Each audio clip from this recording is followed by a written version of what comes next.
mean, sure, that seems correct. Have some, nope, there. Have some goblins.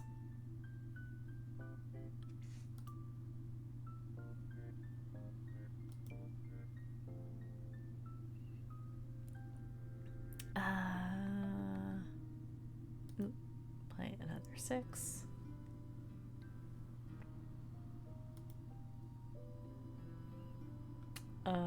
Ooh, okay. I do still have a space for 2. So happy we're getting all these flat lines. Confirm. Nope, that would be chapter end. Confirm. Did better than I thought I was gonna, though. Would have been nice to cover up a couple of these rocks, but did better than I thought I was gonna.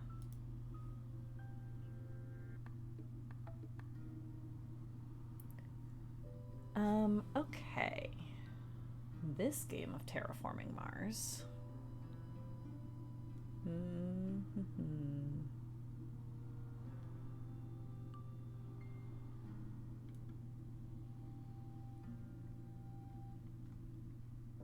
Do I want to sell?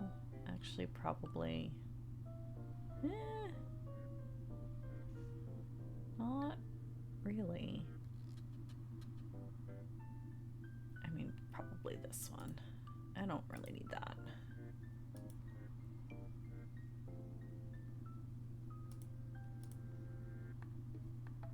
Next.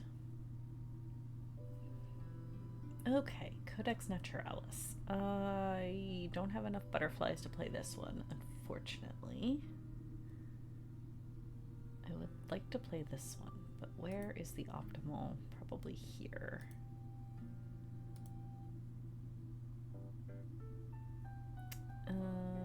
Let's take that one. Next.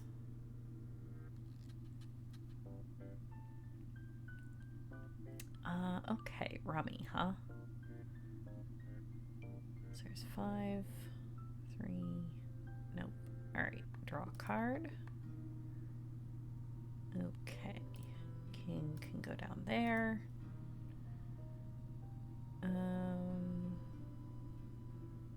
Ace and 8. Let's, I guess, discard the jack. I mean, that's what makes the most sense.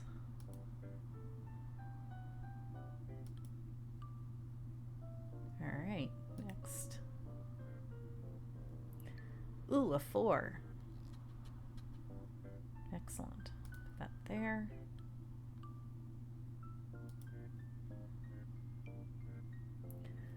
Right. Ticket to ride Europe. I should probably start building things. Hooray! Love it when that works. Next. Let's play the 2.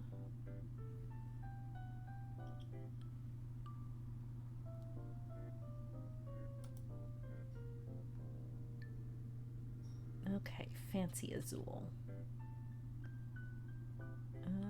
Let's see. I hecked up here, but that's fine.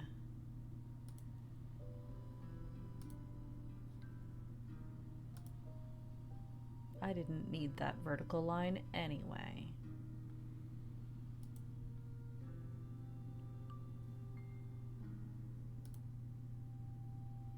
Okay, 16 points for kits. Well done.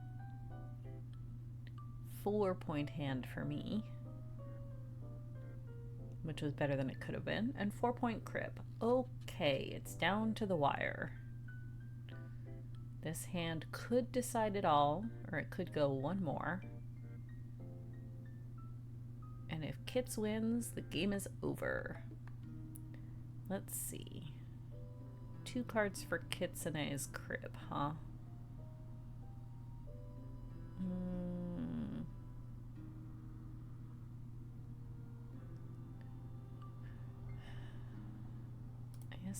Probably, no. Probably that. Yeah. Alright. Sure. Play the 7.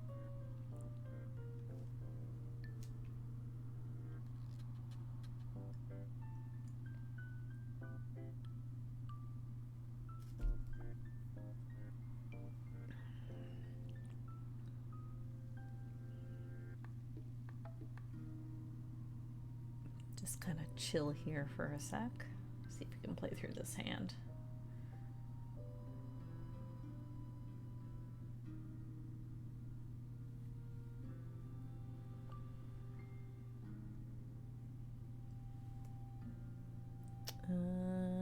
That's not helpful. I guess let's do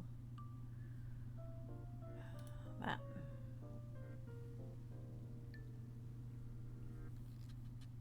Ooh, okay.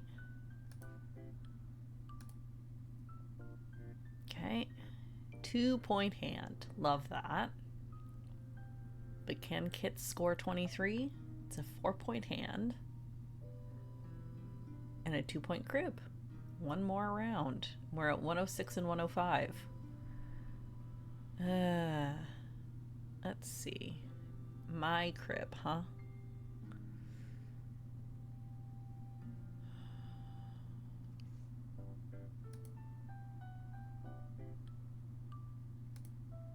Yes.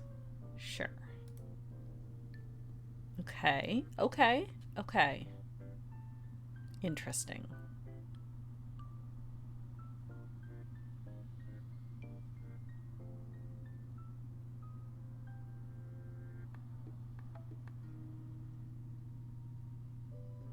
Uh-huh.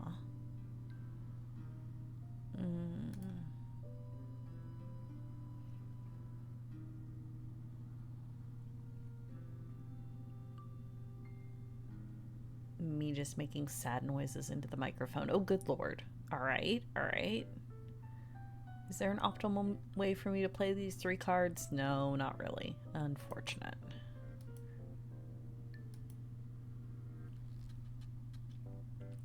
$10 points for Kits. Oh, 117. 5-point hand. 8-point. Oh, god damn it. Okay. This is really going to the wire. Which of us can score 2 points during the game first? Good morning, Kuma. Yes, go make coffee. I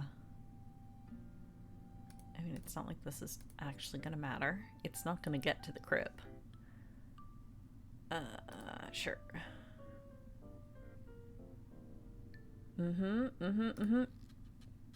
Hurrah! I won 1 game. We get to play again. 2 cards. God damn it. Why couldn't this be my crib?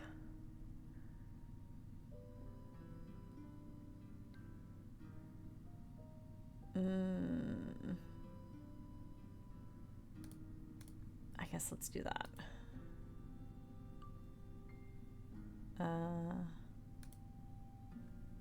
Alright. Rotate. Okay. Koi Koi.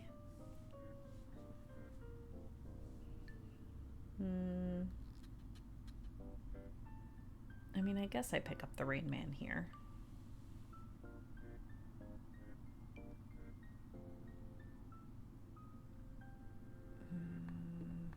Yeah.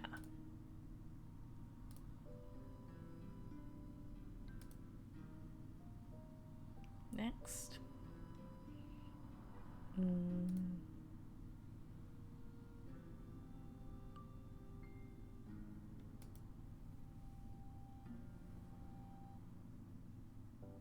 Okay, we're drafting in Terraforming Mars.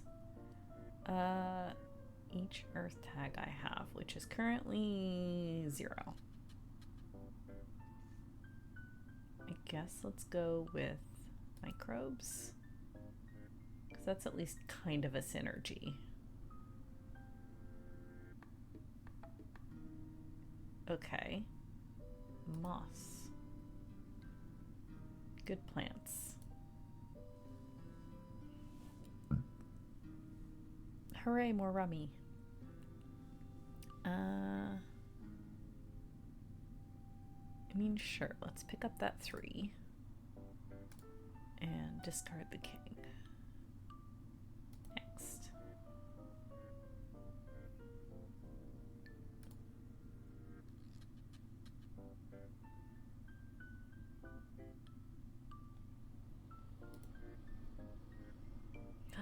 Cromino. Do love a good Cromino. So I can play that there.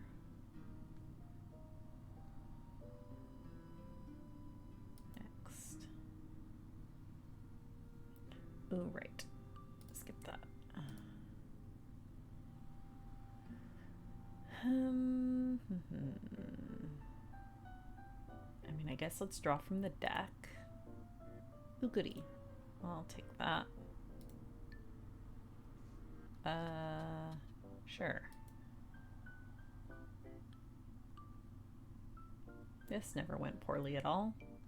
Next. Right.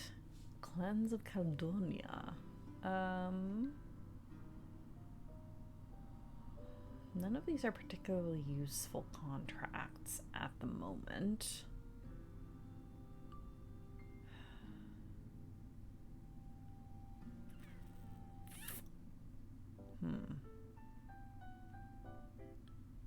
I mean, I do have a few hops.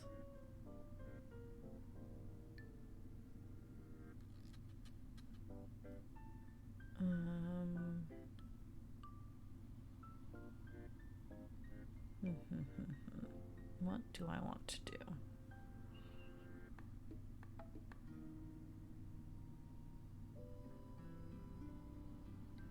I mean, I guess probably purchase more milk at the moment.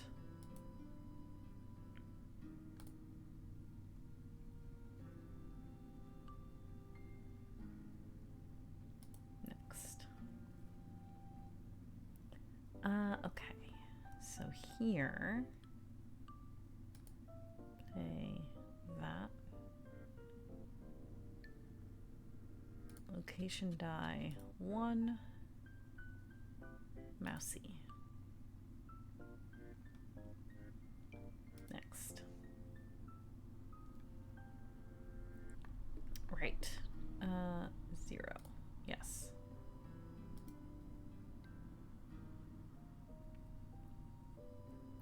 Dinosaurs. Let's do that. To a pen that doesn't contain a T-Rex. That's cool. I can put that there. Next. Pyramids.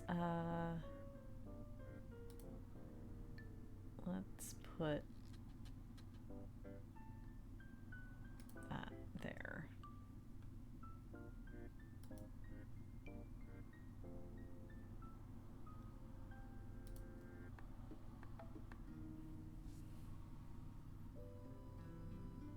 Oh, Kits has a second queen.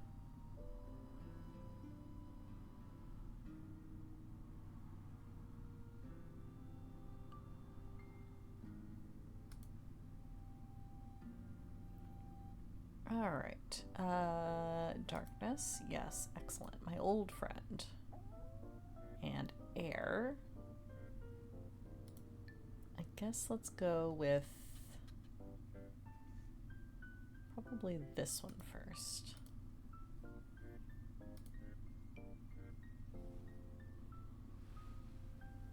All right.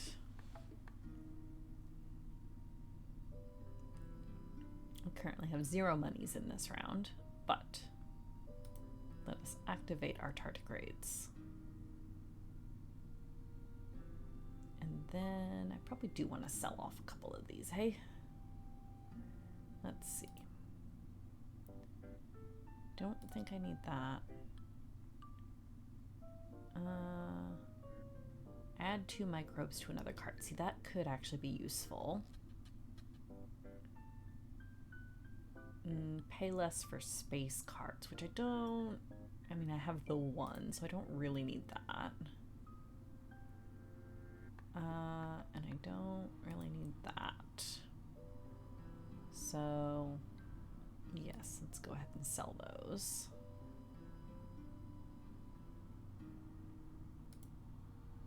I think most of those came from my draw card effect. All right, next. 2 cards to my crib, huh? I guess let's do that. For at least potential points.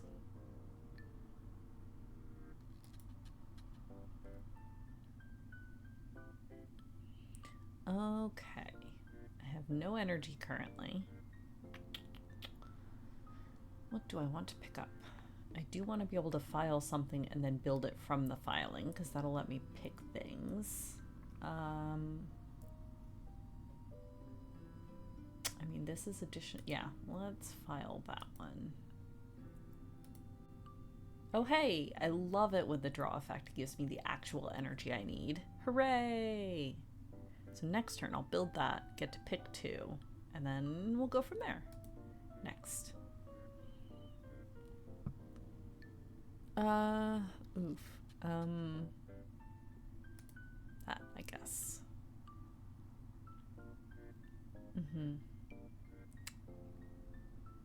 That.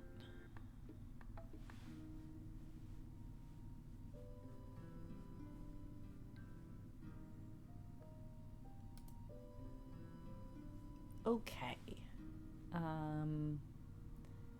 So can't stop. Let's do 9 and 6. Roll again. Ooh. Let's do 8 and 6. Roll again. 6. Roll again. Dang it. I wouldn't even call that hubris. It's just bad luck. Next. Okay. Dang it. I was hoping Max would stop there so that I could draft around the corner. Boo.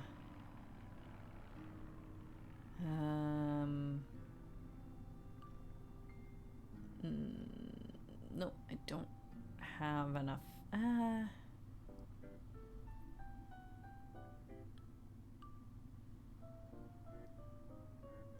So if I hit a 1, it's the best circumstance. 2, 3, and 4 all screw me, so let's pass.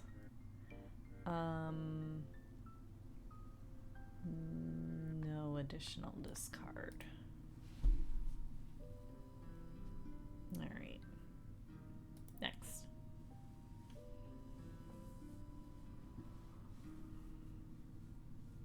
Okay, so I have a 3 and I have a 1. I have nothing in my stocks.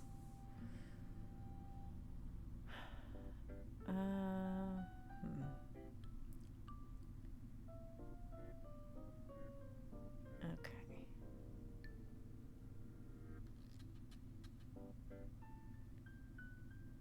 So I guess let's do this. Let's do that.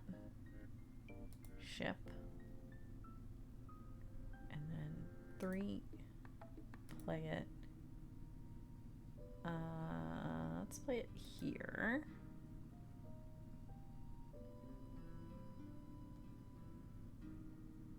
Ooh, well done.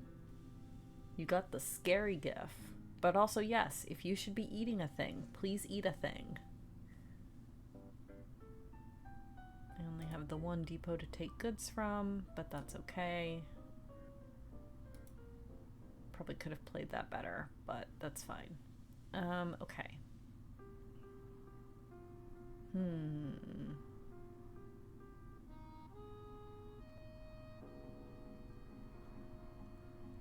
5 and a 4, huh? What's this one? Whenever you want to place... Ooh, that's actually quite good. Okay, let's grab that.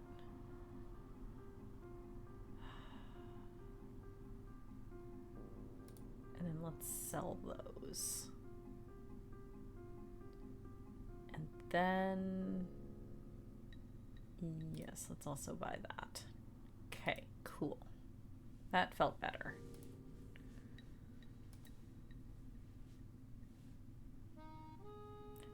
Okay, time to Noom. Time to Noom as much as Nooming is allowed. So 4, 3, 3.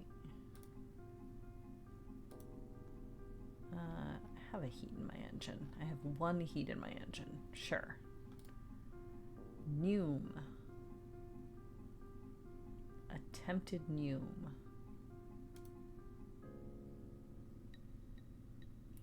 Bunnies. That one, and a couple sky towers.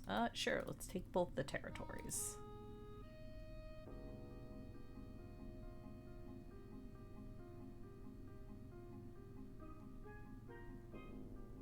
Okay.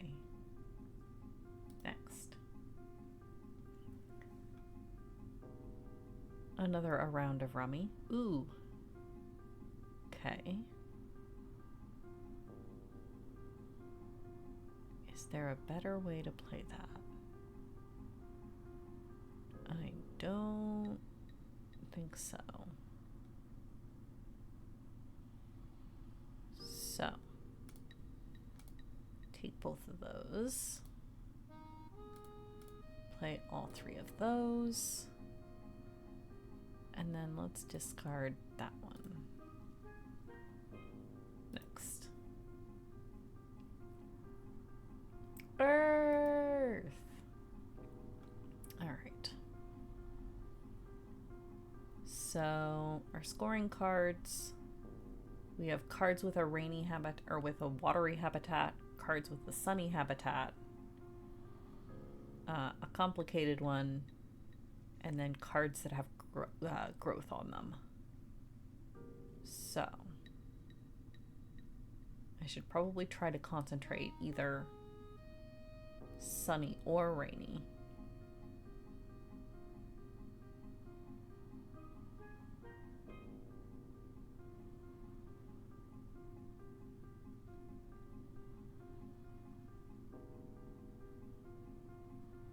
And I currently have a rainy and a sunny. I have 1 of each. I do have 11 dirt, so I could play any of these. Let's see.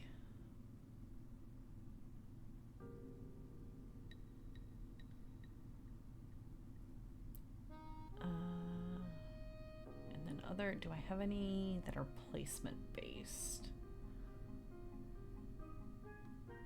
6 leaf in a column with 4 cards, all of the same type.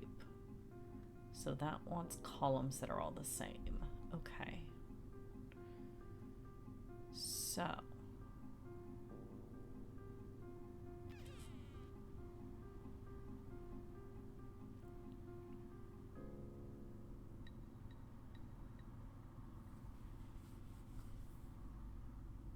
I guess let's start with this one.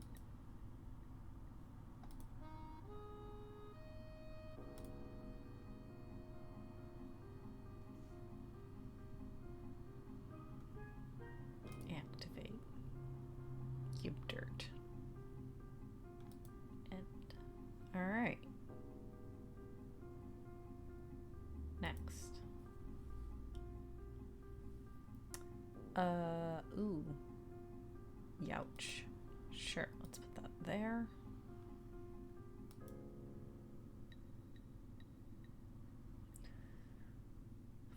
Okay.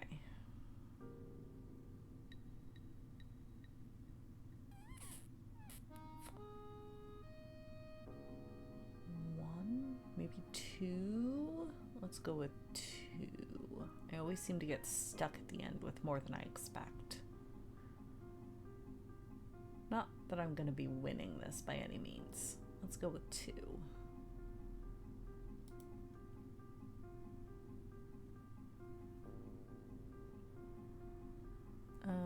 Let's play the queen.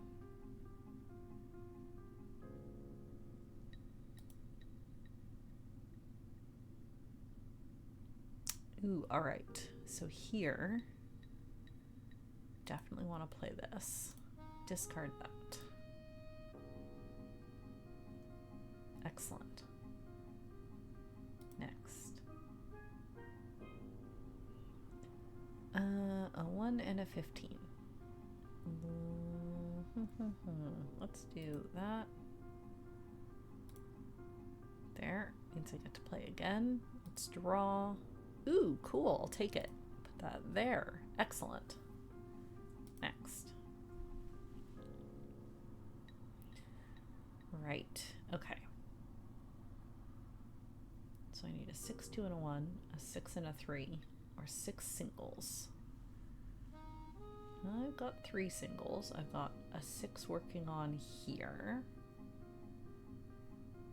I've got the 3 there. Let's actually do this one. Put it there. Build a pool. Confirm.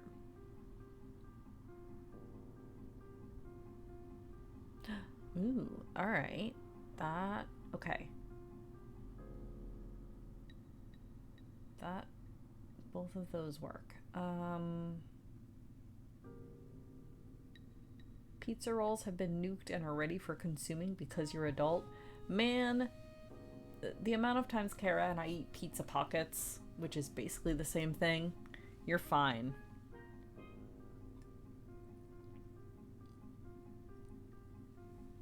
Sometimes you just want microwavable pizza wrapped in extra dough. Man, I miss pizza rolls though. They got nice and crispy. Okay, do I want to play the 5 here and complete the 6? Because I would be able to do this one for 7 points. Or do I want to wait and go for the 6 and the 3 to get this for 8 points? But there's no guarantee somebody else isn't going to get the 8 points before that.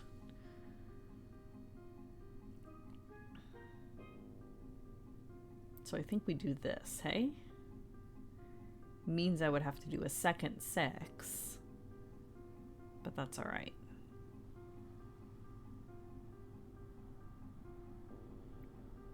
So I think I go for this.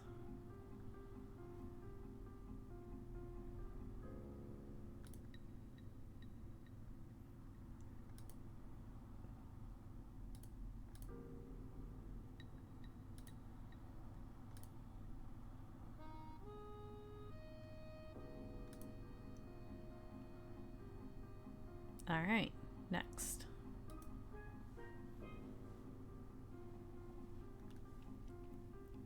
Play that last card. 6-point hand for Kitsune. 6-point hand for me. 5-point crib, not bad.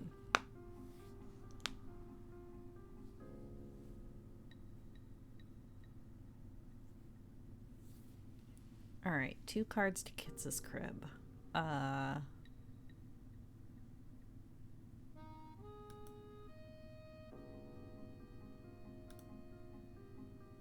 Sure. Do that and cross our fingers for a good cut card. Okay, Azul. Ooh.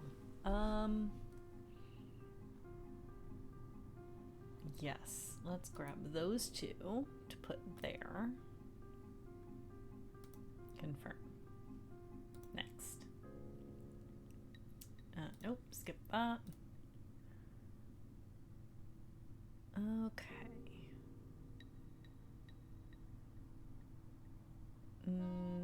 Yeah, let's take both of those. Thank you.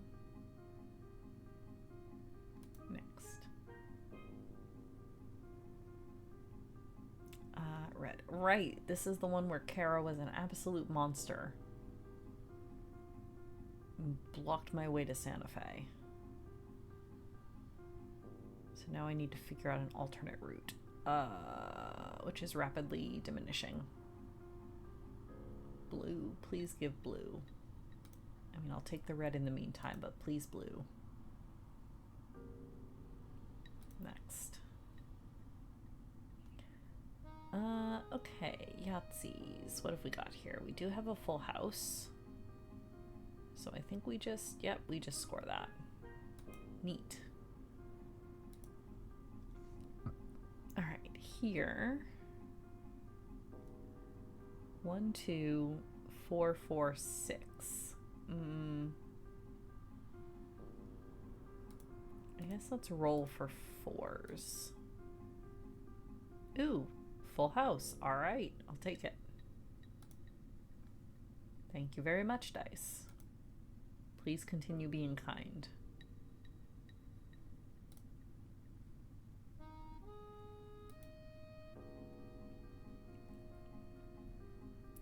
A 4. Okay, let's play that there. A 9. Let's play that here. Next.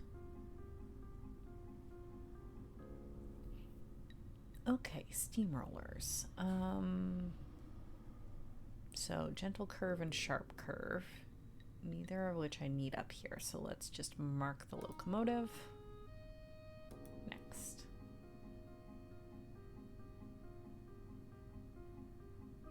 Okay. All right, this one I have options. This one I have options. What is the temperature at? Temperature is at -4. I could bump it to -2, but that doesn't get me anything at the moment. Stop. Go away, tooltip. Okay. Do I have anything that ups my money at the moment? Not currently, but I can gain 5 steel. So let's do that first. Okay.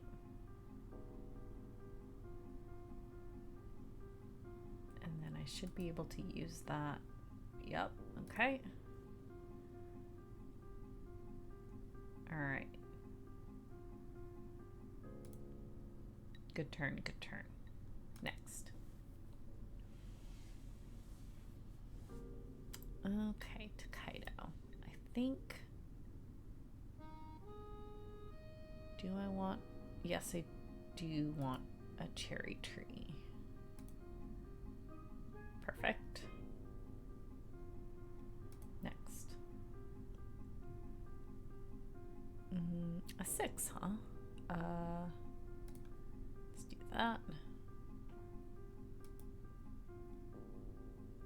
Right, okay. It's a wonderful kingdom. Ooh. Ooh. Yes, let's take off our 1. Let us... Do I just want to trap both of these? I mean, I might as well. I got 2 traps per round. Sure.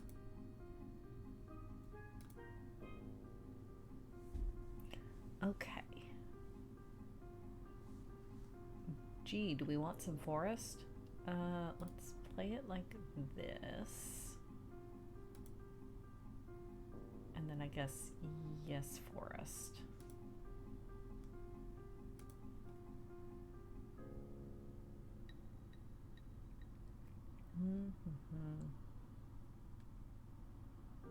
Okay, boar is already gone. So I guess let's play the clover. Alright, sure. Next. Nope.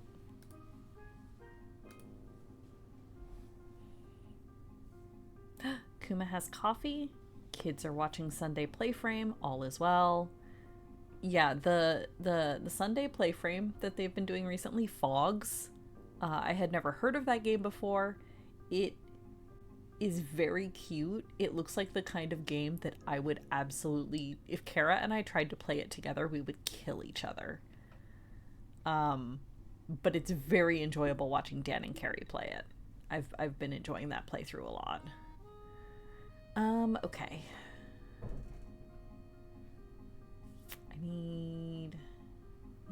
blue, green. Oh, I want either science or war. I get points for both of them. Okay. So I guess grab this one or that one. That's 3 points. Yes, let's grab that one.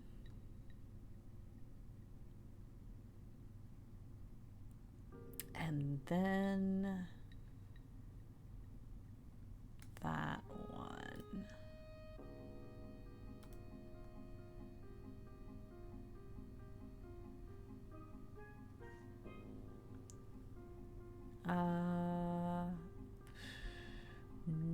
No. Next. My current count on games I have started playing because of PlayFrame is at 3. Sort of 4, but really 3.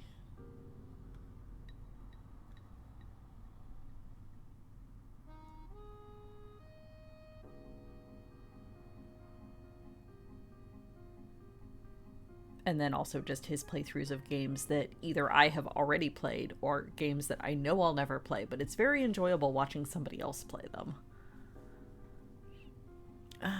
Like, I'm one of the reasons I like PlayFrame and Dan so much is he plays such a huge variety of games.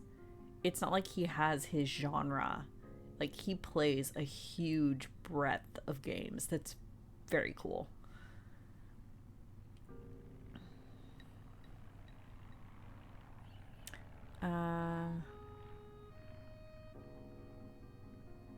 Let's see.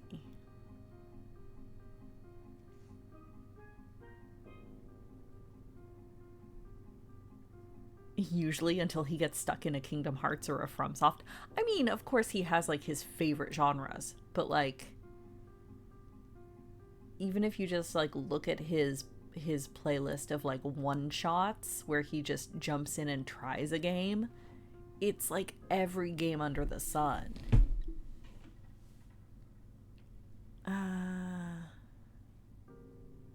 Okay. I guess let's draw from the deck here. Nope, that doesn't help. Let's discard that. Next. Ooh, a 10. I'll take that.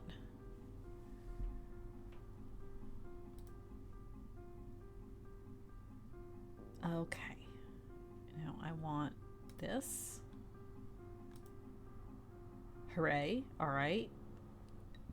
Deck being kind to me so far.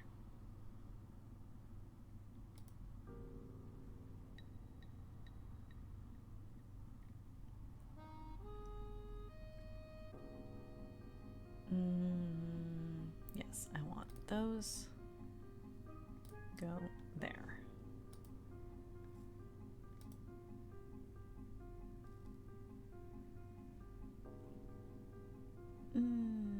I was hoping for different brights, but okay. Let's play that.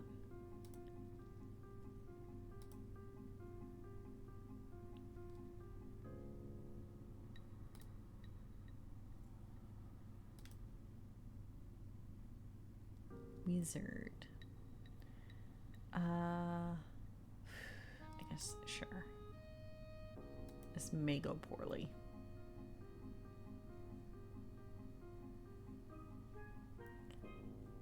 Okay.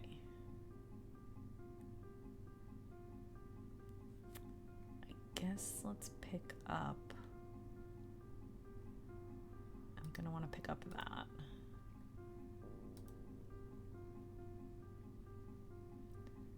Ooh, goody, more cartographers. Okay. Water, water, water. Let's do that. And stick them there? No, better to stick them there.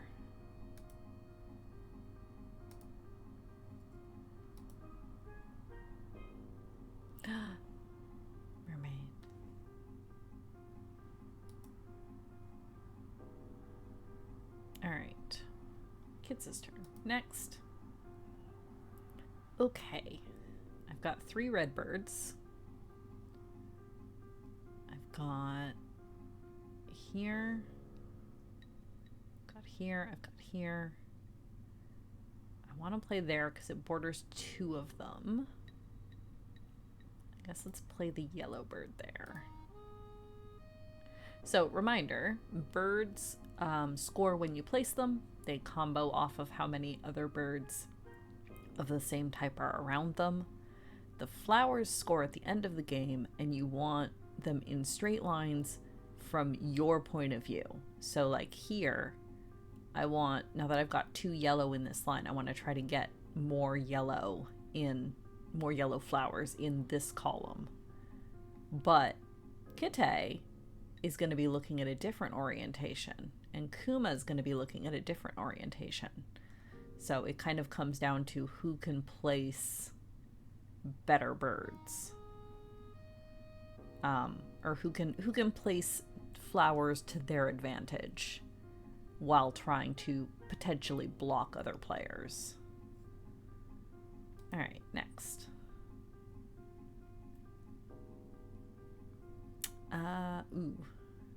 Oof. How many? I have 2 heats in my engine currently. Okay. So, I think I want that. Because this corner speed is reduced, so I'm going to have to pay 1 heat. But I think that's fine. Because then that still leaves me a heat to pay in this corner, and I'll be able to cool down this one. Okay. Yep, let's do that. Next. Alright, yes, gizmos. Let's build that one, which gets me a token, and then I get to draw 3. Ooh. I guess let's go with red, because I've got a lot of that in the hopper, and that should hopefully let me build something good next round. There we go. Next. Okay, time to Noom! Noom! Cool down. How many heat do I have? I have 1 heat. 1, 2, 3, 4, 5, 6, 7. Alright, yep, let's go for it. Oh, dang it. Come on. Fine. Oh, yep, this is rough. Alright, next. That's next turn's problem. I want 6 because I want more mousies, please. Next. Okay, straight line and sharp curve. Oh, this is a rough wall placement. Rip blue. I guess let's do straight line here.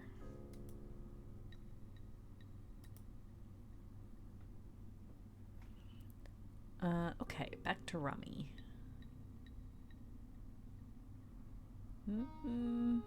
None of these are super helpful, so let's draw.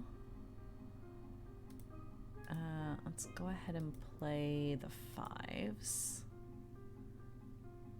And then I guess we discard the king. If somebody else has a couple kings, go off, I guess. Alright, hang on. Yeah. Alright, I am gonna play through this one. Okay. Let's see. Oh, we're doing so good! Alright, play that. We're doing so good. And then there should be a Dixit game that I can play. Oh, right, and a second How to Be game. Okay.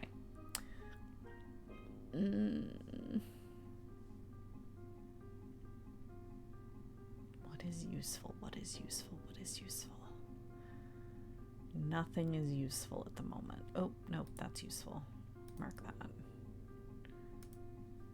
And then Stella. Yep. All right. Let's reveal that one. I mean, I guess for Stella, if we're in the reveal stage, it doesn't matter as much if I'm showing it or not. It's just if I'm showing which ones I'm choosing, it becomes a problem. That window. All right, Bunny Kingdom. I have a city to place. Let's put it here.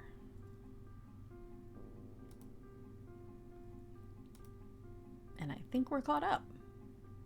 We are caught up. Thank you very much, friends. All right. I want to go back to that. Excellent. Ducks are still ducking. Oh, I've got a couple I can click on. So because of the Christmas holidays, the Christmas themed ducks are coming wrapped. So I have to click on them to get them unwrapped. So that's a Santa. We have, looks like a nutcracker. We have a gingerbread duck. And then I see that one over there. Oh, an ornament duck. Oh, down the slide. Into the small pool. No wrapped ducks down here. Excellent. Oh, there is still one left up there though. So let's... Oh, no, I think I was just seeing, because clicking on these does nothing. I think I was just seeing those. So I was saying, well, while we're here, yeah, ducks are a new thing. I've kind of got them on as a sort of semi-screensaver, so you'll at least have something to entertain you when not much is happening with sewing or when Sasha's asleep. Ducks just started last week. They're kind of an experiment.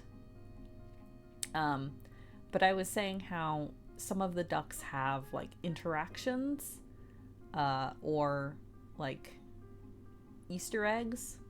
So you'll notice I've got this one. You might not be able to read it on the small screen, but I've got one over here that's named RoboCop. And I can name the ducks whatever I want. That's my choice. They do not come named. And RoboCop, if I click on him, it goes into his point of view, and he starts scanning ducks. And sometimes when you scan it, most of the time it says target acquired unknown. Oh, you can't actually see it. It's off the edge of the screen. Oh well. But sometimes there's like little Easter eggs when he scans things. But yeah, it's just kind of a fun little Easter egg. All right.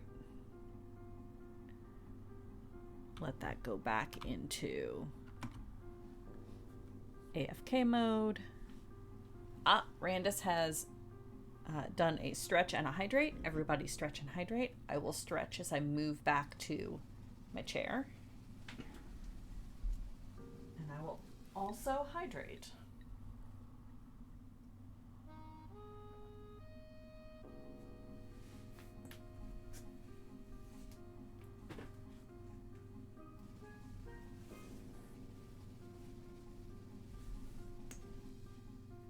Hooray! Go, Carby, go!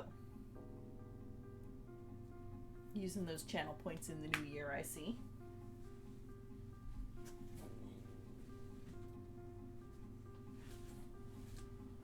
Alright, let me just move my microphone back 1 second.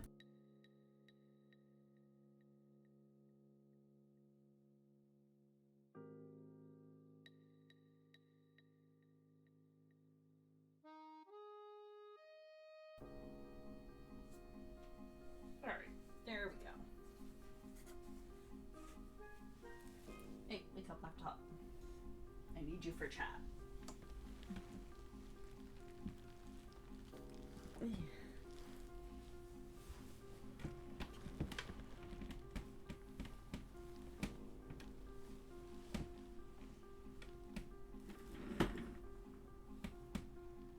As always, thank you, friends, for board games.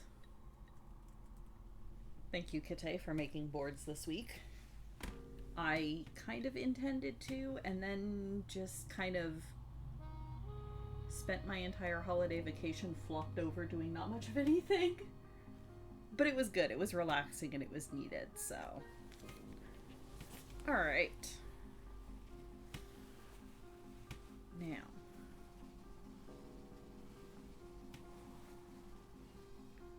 So. We have stitched our center hexagon. We have stitched the ring around it. Now it is time to stitch the ring around that.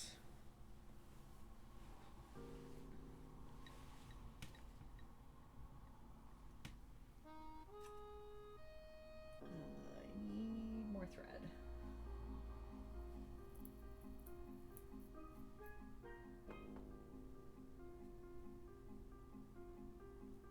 Yeah, I'm very fortunate because I work at a college, the entire campus shuts down for a week over the holidays, so I get vacation whether I want it or not. But it's nice that you don't have to try to take vacation over the holidays. It just kind of arrives. So I spent a week mostly playing Minecraft and Final Fantasy XIV. But yeah, it was needed and it was relaxing.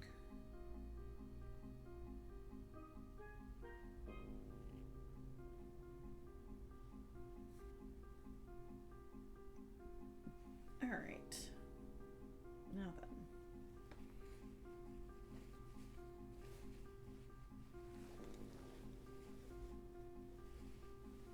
We want the next row out. It's going to be easiest here.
You were done for 2024 on the 20th and then got denied the 2 vacation days you were going to take for the 2nd and 3rd because the program decided to give us a treat and make them forced mental health days. Oh, neat. That's surprisingly considerate. So we were technically officially closed from the 24th through the 1st. So, you might notice that the 23rd, the Monday, is not included there. So, I did still go into work on the 23rd just because I work 5 minutes from home. And I figured if I went in, it would mean that some of the other staff would be able to take it off, which is exactly what ended up happening. Um,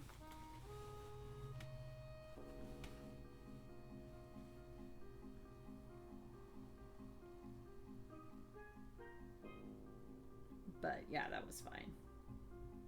So I was like off the 21st, 22nd, went back the 23rd, and then was off the 24th. It was a bit odd, but it was fine.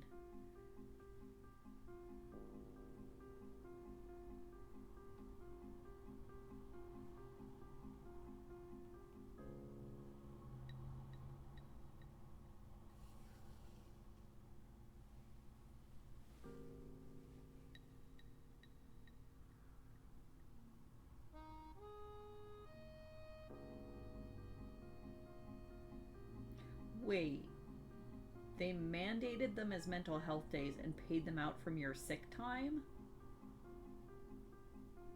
What happens if there was anybody that didn't have sick time left? That's hinky. Don't really like that. Come on, blanket.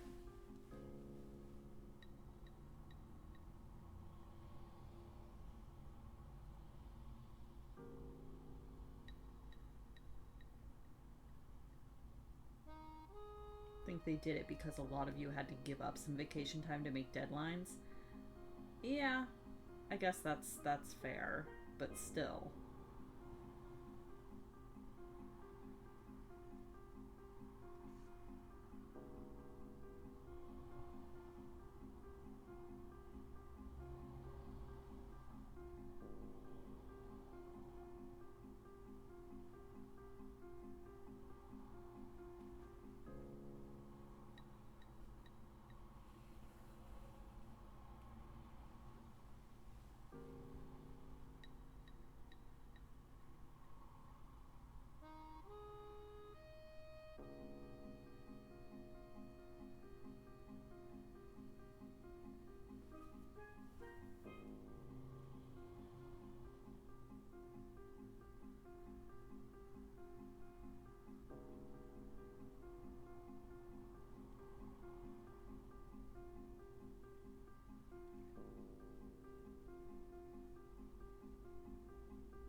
Oh, they didn't take sick time.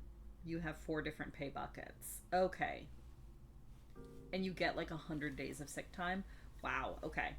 That's slightly better then.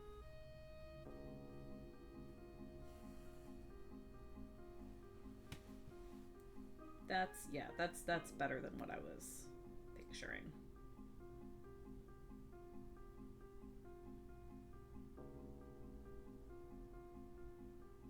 We get, I think my contract is I get 10 days sick time at 100% pay, but then I get like 100 days at 75% pay. So I also technically have a lot of sick time. It's just not all of it is fully paid.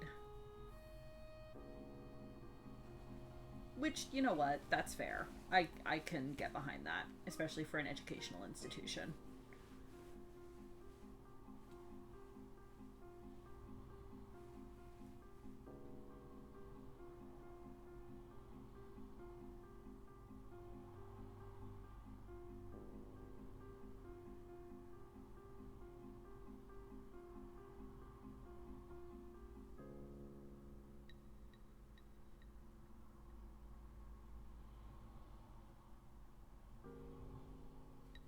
The American pay system is incredibly screwy. It sure is.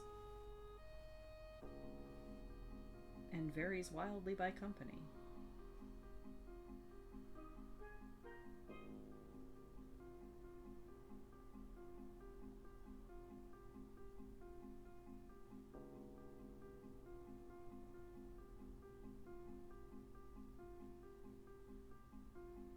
Yeah, and not standardized in any way, shape, or form.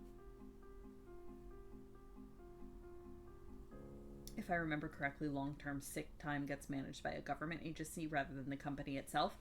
Yes, I believe that's the same here in Canada.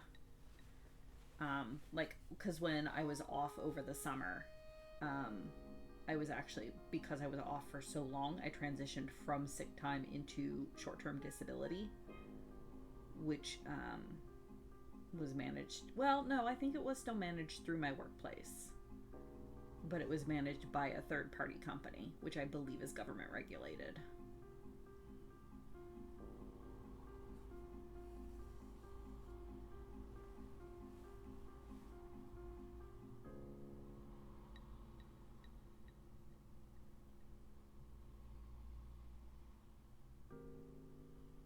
Can I get another stitch in here? Probably not.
Psst, Kara, how's your homework going?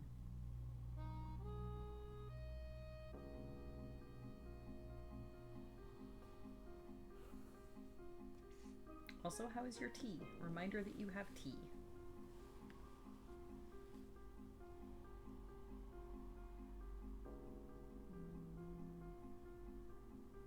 There. Yeah, that works.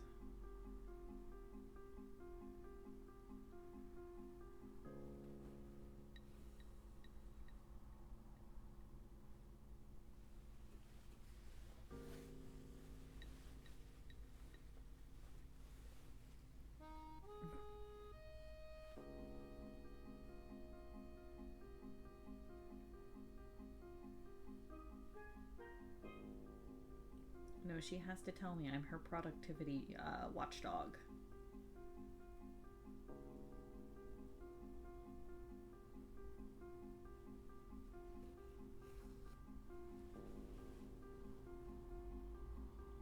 I make sure she's actually doing the things she needs to do.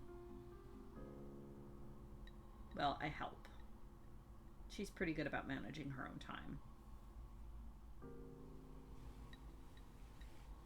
Until she's not, and then I help.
Getting lucky in this Stellaris playthrough. Nice.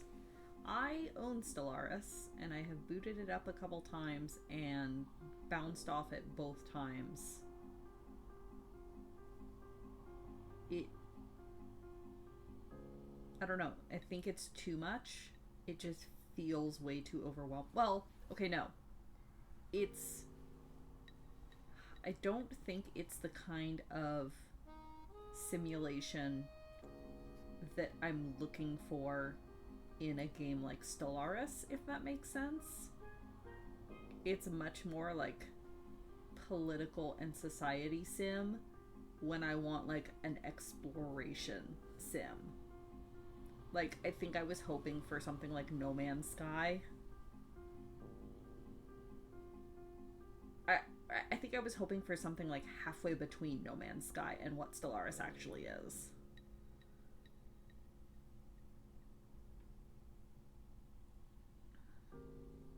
Maybe I'll get around to actually like digging into a playthrough at some point.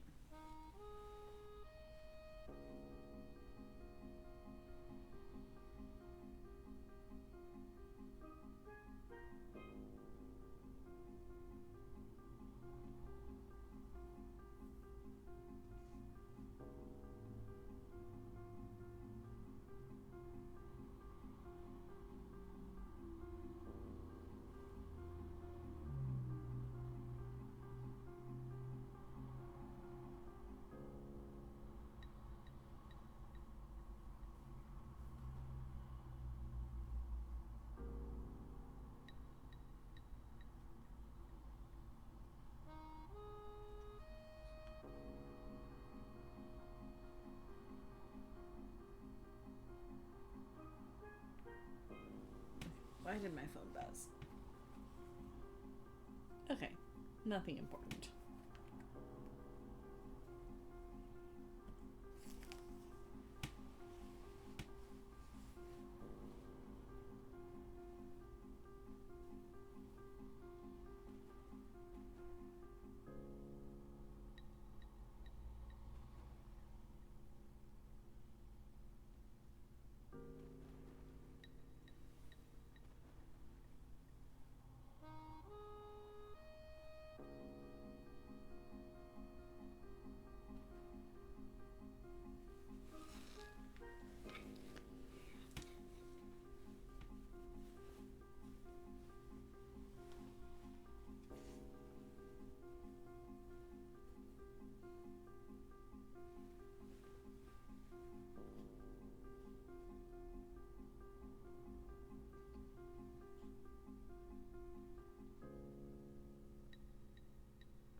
here, Sasha crunching kibble.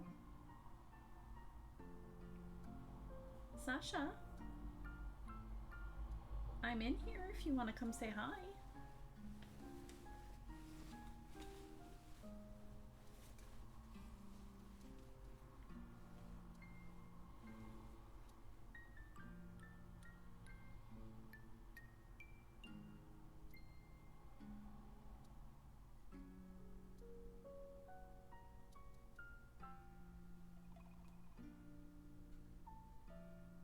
Kitty going crunch, crunch, crunch at her kibble bowl.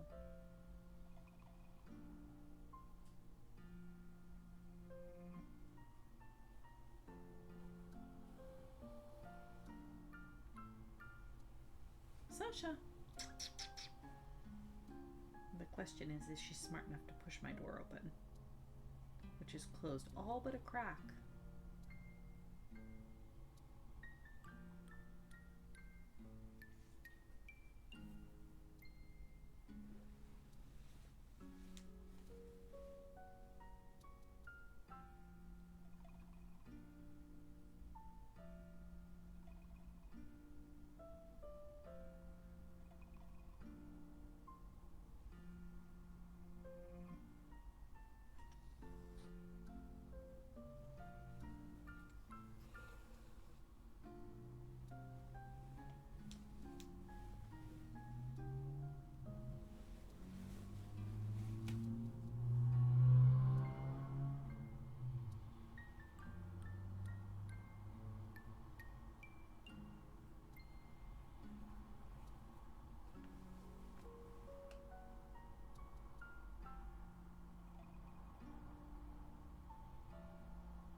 There we go.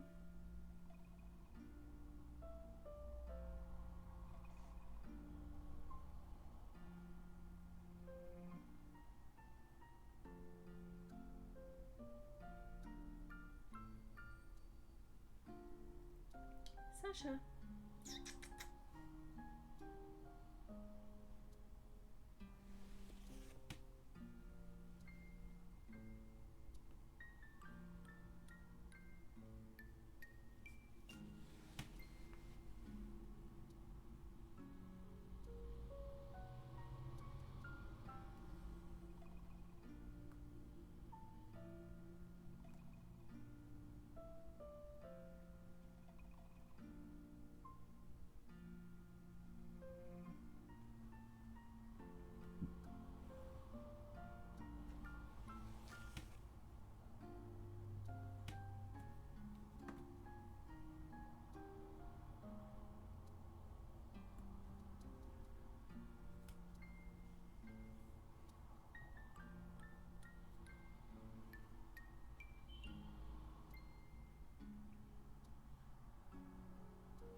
slightly smart about this.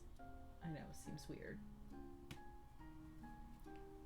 I'm going to start from this side and go in the opposite direction so that as I get closer to the edge, the bit that's draped over my arm is getting smaller and smaller instead of larger and larger.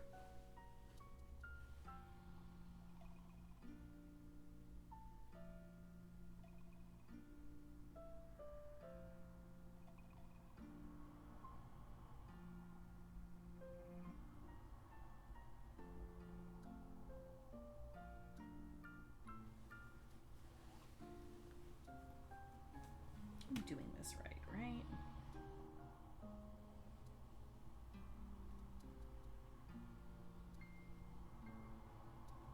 Yeah. It just doesn't quite look like it. Okay. Yeah, we're good.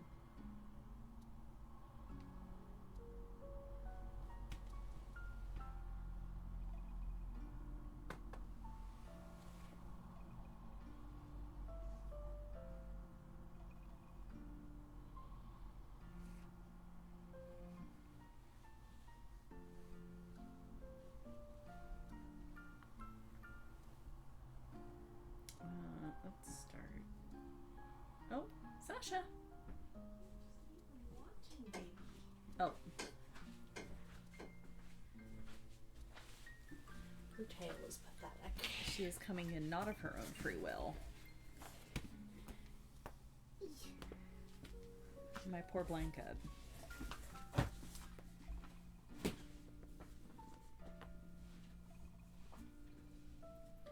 Uh-huh. Immediate purring immediately settles. You're welcome. She was just too dumb to push the door open. She really was. Also, there are dumplings en route. Ooh. Beef curry? Mm-hmm.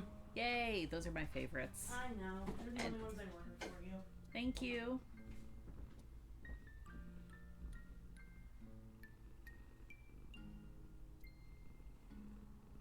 Oh, big purrs. Big baby purrs.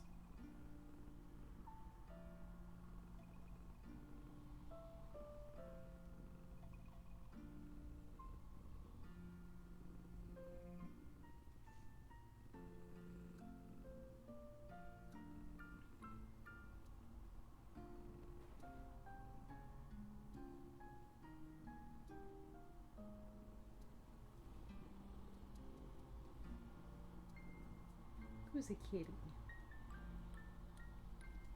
Is that it? Is the end of stream just Sasha? That's okay.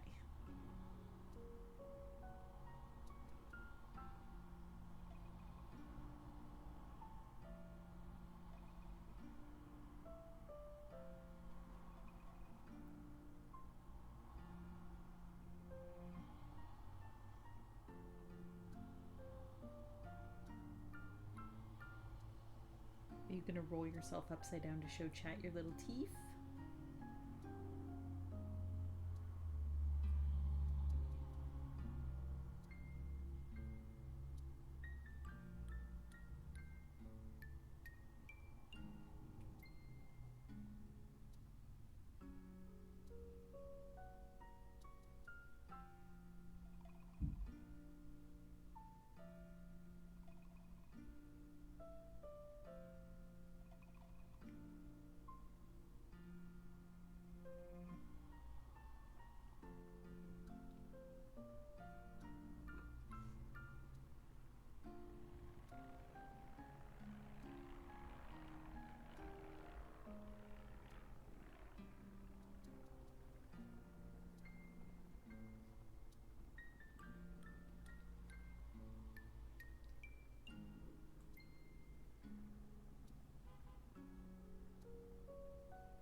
Time for bath.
No, stay here.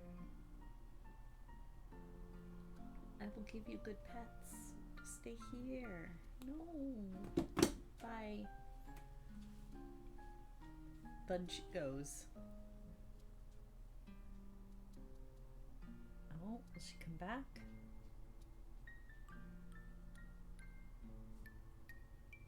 Can she get out of the mostly closed door? Oh, oh, oh. She figured it out.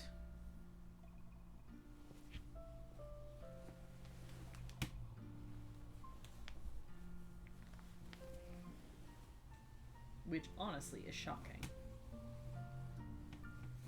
All right.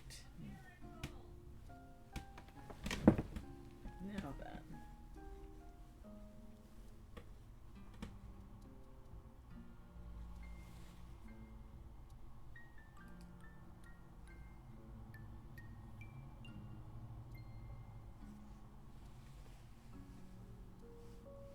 Now then, let's see.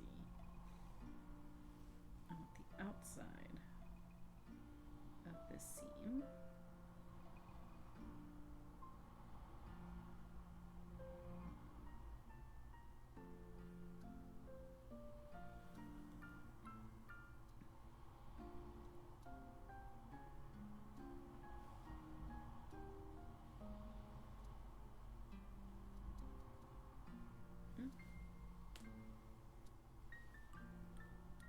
Dang it. Am I saying the baby isn't smart? Yes, I am absolutely saying the baby isn't smart. Because she's not.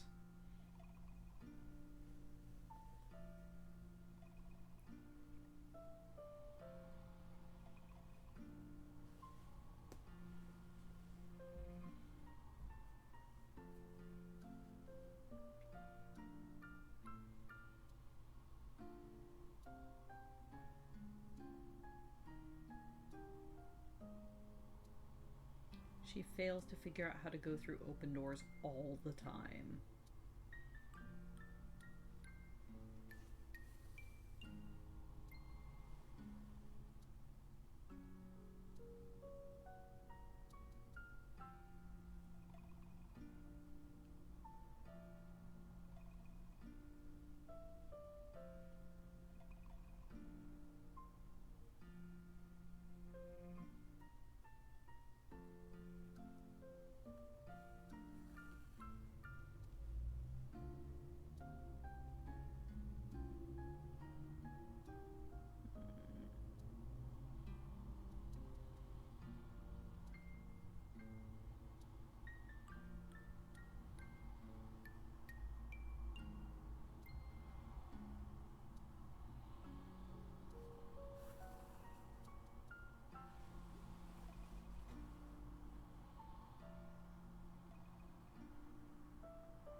pasta. Excellent. Pasta is a lovely dinner.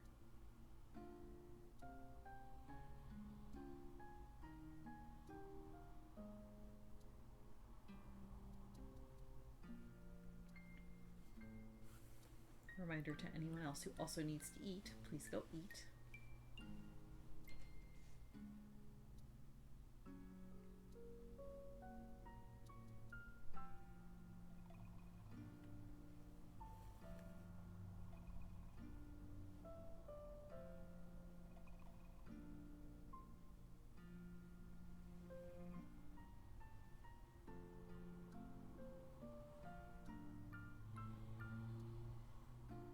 I am glad Kara has ordered dumplings because now my stomach is starting to growl. I am looking forward to dumplings.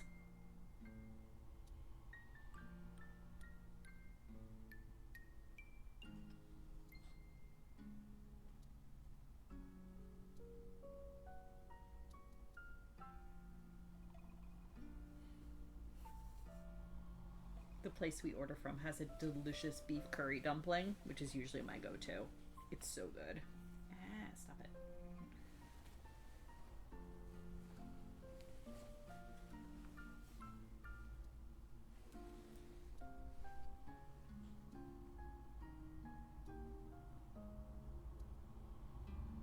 Wow, I think the delivery guy actually rang the doorbell, which is not normal. Or I could just be hearing things, one of the two.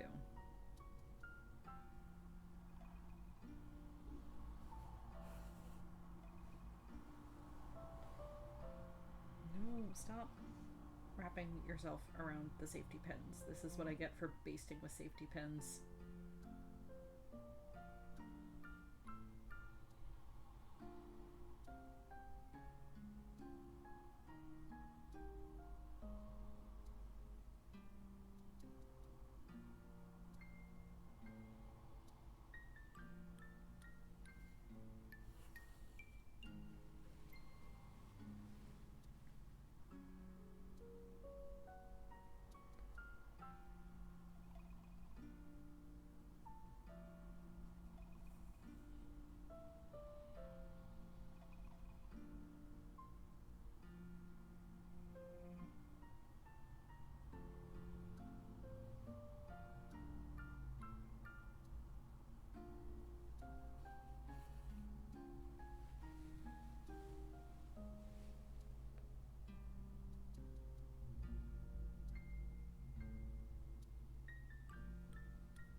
dumplings.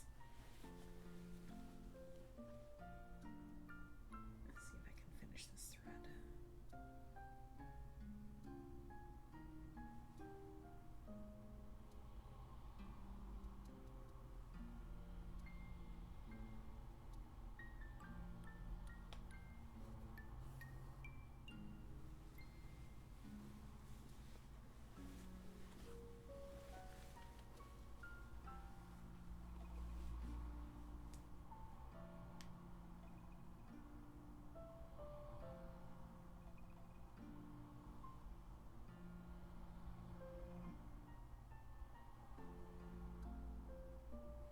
Dumplings. Alright. And that means I will call it there, because I would like to go eat my dumplings while they are still warm. Still nice and toasty. So let me just get to the end of this hexagon. And then we'll call it.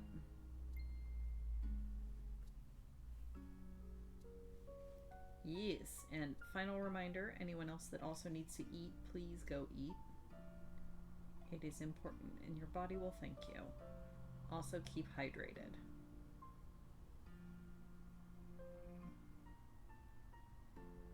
I will be back next week with more of this. I don't know why I wouldn't be, and there should also be a D&D recap next week, because we are scheduled to have a session next Saturday.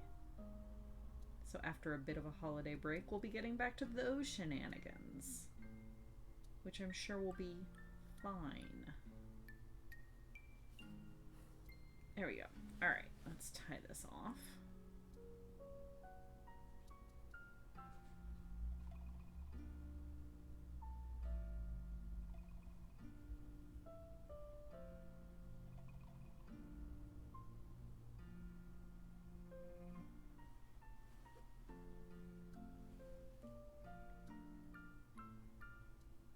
Slip it between the two layers. Come on.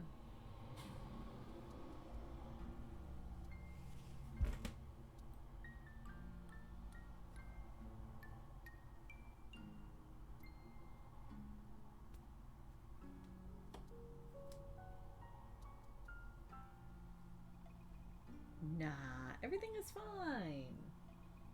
It's fine. Alright, there we go. We've gotten a fair amount quilted, actually. Getting there. Got the center bit done. Working our way around and around and around. And we will continue that next week. So, everybody stay safe. Have a great week. Take care of yourselves. And I will see you all in the future. Let's actually see who is up to raid. We've got enough viewers that I don't feel weird. I always feel weird raiding when I've got like 4 people watching, but let's see who's up here.